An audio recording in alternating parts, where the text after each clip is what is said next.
During World War II, tank crews faced some of the most dangerous conditions of the entire conflict.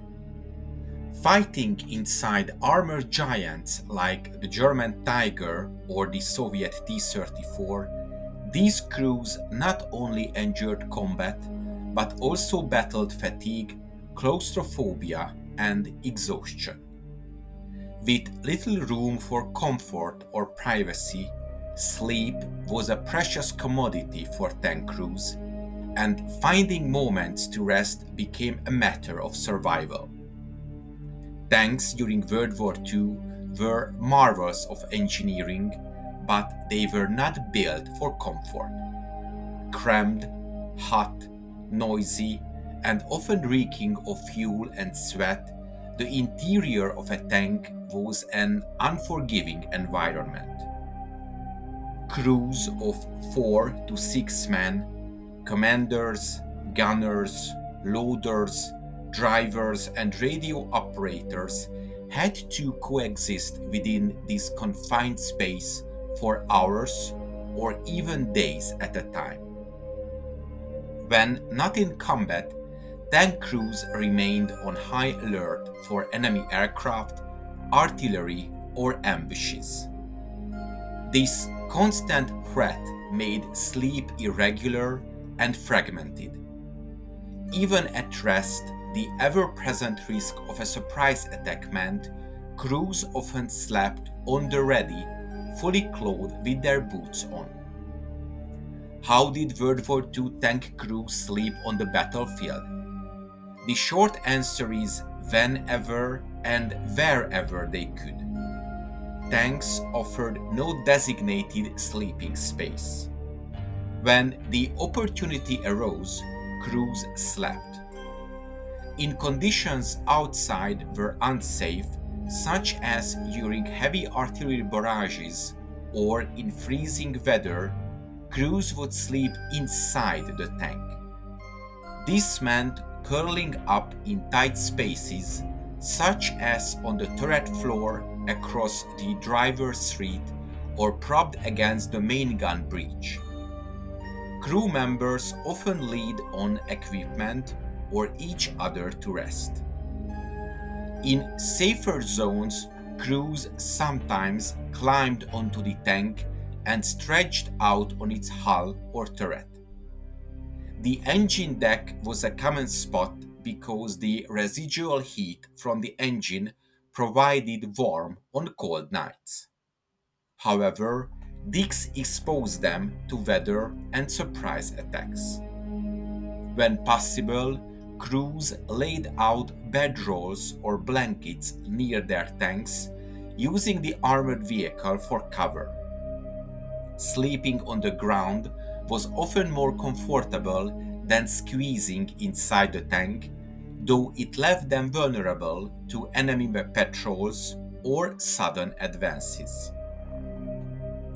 Getting proper sleep as a tank crewman was fraught with challenges. Tanks generated extreme heat and constant noise.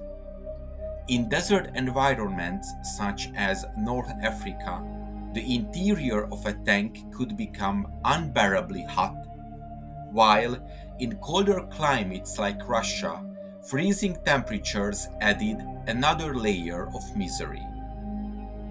The interior space of a tank was very small, leaving little room to stretch or relax.